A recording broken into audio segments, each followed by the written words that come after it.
नमस्कार विद्यार्थी मित्रों, धोरण 9 प्रकरण 11 एक यात्रा यह भी, जिनके कहानीकार है रामदरस मिश्र जी। रामदरस मिश्र का जन्म सन 1924 में हुआ था। देखिए विद्यार्थी मित्रों, यहाँ पर एक यात्रा यह भी कहानी है। कहानी में रिक्शा वाला से परिचित होने पर उसके जीवन की घटनाओं से नारी के प्रति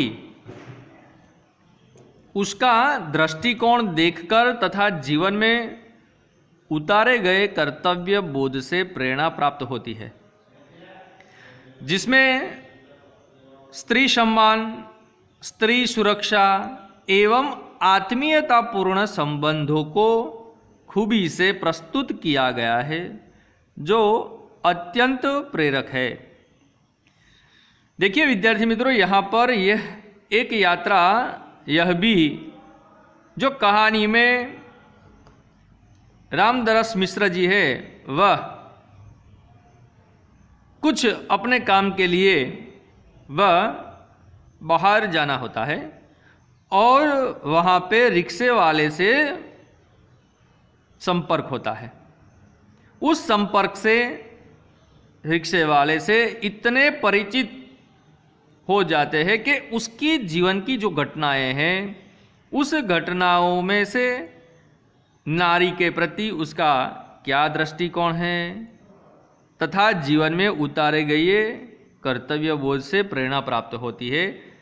यानी कि स्त्री सम्मान और स्त्री सुरक्षा एवं आत्मीय पूर्णता का जो संबंध है, वो यहाँ पर रामदरस मिश्र जी ने प्रस्तुत किया है। तो हम देखते हैं विद्यार्थी मित्रों कहानी। तो यहाँ पर सबसे पहले लिखते हैं कि मैं बहुत यात्रा भीरु हूँ।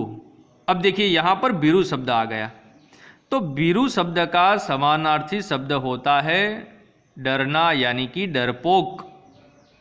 यात्रा पर निकलते समय डर बना होता है कि पता नहीं कैसे कैसे लोगों से पाला पड़ेगा। सबसे बड़ी असहजता तो अनुभव होती है अंट संट किराया मांगने वाले ऑटो वाले से नए शहर में कैसे कैसे लोग मिलेंगे, यह चिंता भी बनी होती है। देखिए विद्यार्थी मित्रों, यहाँ पर कहानीकार रामदरस मिश्र जी यह कहते हैं कि मैं सबसे पहले यात्रा करने पर मुझे बहुत डर लगता है। क्यों डर लगता है? तो पता नहीं चलता कि कैसे कैसे लोग से पाला पड़ेंगे, यानी कि कैसे कैसे लोग हमें मिलेंगे। उनसे आगे निकलते हैं तो जो किराए मांगने वाले ऑटो वाले हैं, वह इतने सारे महंगे दाम पर किराया लेते हैं और जाना कहाँ होता है और कहाँ जाना है वो भी घूम फिरा कर वह ले जाता है। तो इसी बार एक डॉक्टर से मिलने के लिए ग्वालियर जाना पड़ गया। देखिए कहानीकार को ग्वालियर जाना है, क्यों? तो डॉक्टर से मिलने के लिए। पत्नी साथ थी, इसीलिए आश्वस्ति बनी हुई थी। स्टेशन पर उतरते ही ऑटो वाले पीछे पड़ गए। हम चुपचाप आगे बढ़ते रहे। एक नवयुवक ऑटो वाला साथ लग गया। हम कुछ बोले बिना आगे बढ़ते रहे कि उसकी आवाज़ आई, बाबूजी आप आखिर कहीं जाएंगे ही और कोई ऑटो करेंगे ही, तो फिर मेरा ऑटो क्यों नहीं? उसकी जिद और आवाज़ में कुछ ऐसा आकर्षण महसूस हुआ कि मैंने स्वीकृति दे दी। यानी कि मुझे लगा कि बात सही है, तो मैं ऑटो में बैठ गया।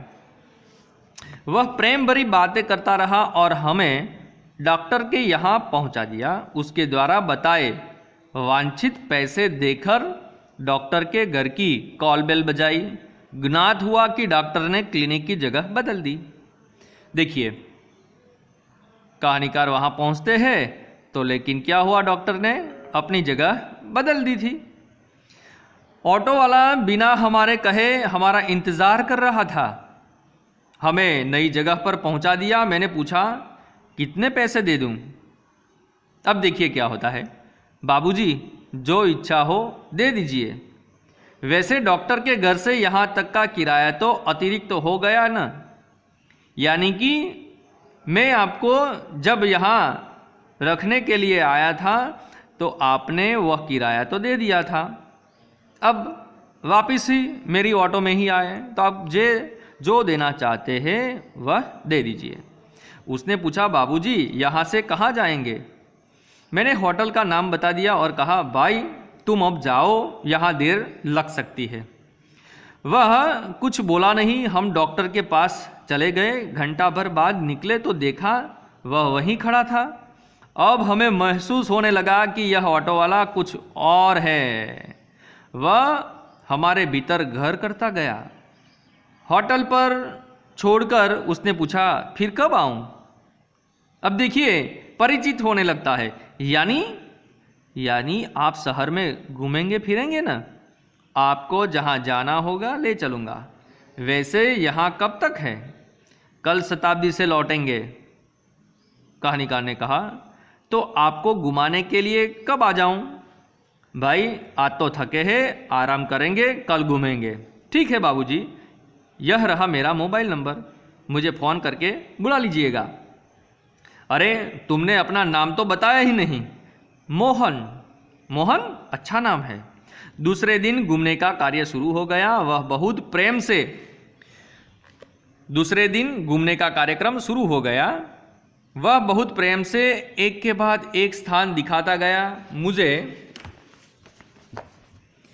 बाबूजी और पत्नी को अम्मा नाम से संबोधित करता रहा। घुमाकर होटल पर लौटे तो चाय पीने के लिए उसे भी कमरे में बुला लिया। वह बहुत संकोच के साथ आया। चाय पान के साथ हमारी पारिवारिक वार्ता शुरू हो गई। पत्नी ने पूछा बेटे तुम ग्वालियर के हो? अब देखिए इतना परिचित होने के बाद, चाय पिलाने के बाद हम बात तो करते हैं। तो नहीं अम्मा, मैं मूलतः आगरा का हूँ, यहाँ आना पड़ गया है। हमें लगा कि यह कहते कहते कुछ भर आया है, इसलिए चुप रहे। लेकिन वह स्वयं बोलने लगा आगरा में अपना घर है, माँ बाप तो बचपन में ही गुजर गए। बड़े भाई ने मेरी परवरिश की, भाई वकील है, मैं भी बीए पास हूँ, कोई नौकरी खोज रहा था की। अब देखिए ये जो यहाँ पर की है, यह बताता है कि वह अपने अतीत की ओर चला जाता है। एक चुप्पी सी छा गई, मौन हो गया मोहन। हमें लगा कि इसके साथ कोई अवांछित घटना घटी है। उसे छेड़ा नहीं, किंतु उसने फिर कहना शुरू किया मैं नौकरी की तलाश में इधर उधर भटक रहा था। एक दिन भटक कर लौट रहा था कि रास्ते में एक परिचित लड़की मिल गई। बदहवास सी दिधियाती हुई बोली मोहन मुझे बचा लो। क्यों, क्या हुआ? देखिए वो घटना का वर्णन करता है मोहन। मेरे माँ बाप एक अधेड़ के हाथ मुझे बेच रहे हैं। मैं कुएं में गिरकर जान दे दूंगी, किंतु उस खुसट अधेड़ के साथ नहीं जाऊंगी, यानी कि मैं उसके साथ विवाह नहीं करूंगी। मैं बहुत असमंजस में पड़ गया, क्या करूं? कर भी क्या सकता हूं? मुझे लगा कि स्टेशन चलना चाहिए। वहां उसे ले गया और थानेदार से हकीकत बयान की। स्टेशन यानी कि पुलिस स्टेशन। और वहां जाके थानेदार के सामने जो भी घटना घटी थी वह बता दी। वे कुछ देर सोचते रहे कि क्या किया जा सकता है। थानेदार साहब बोले इसकी FIR लिखकर इसके माँ बाप को हवालात में बंद कर देता, लेकिन फिलहाल चिंता इस लड़की की है कि आखिर इसके लिए क्या किया जाए। देखिए प्रश्न उस लड़की का था। उनके माँ बाप को FRI कर के जेल में डाल सकते हैं, लेकिन यह लड़की क्या करेगी बाद में? एक छोटी सी चुप्पी के बाद वे एकाएक बोले तुम्हारी शादी हो गई है? मैंने न में सिर हिलाया, यानी कि बोला नहीं लेकिन संकेत किया। तो बोल, तुम इससे शादी क्यों नहीं कर लेते? थानेदार ने उस लड़की के साथ ही मोहन को शादी करने के लिए कहा। मैं तो इस आकस्मिक प्रस्ताव से चकरा गया, किंतु कुछ पल बाद लगा कि इसमें बुरा क्या है। मैंने कहा, सर इससे तो पूछ लीजिए। थानेदार ने उससे पूछा तो उसने स्वीकृति सूचक सिर हिला दिया। लेकिन क्या मोहन? बाबूजी, लेकिन यह कि भाभी अपनी बहन से मेरी शादी करवाना चाहती रही।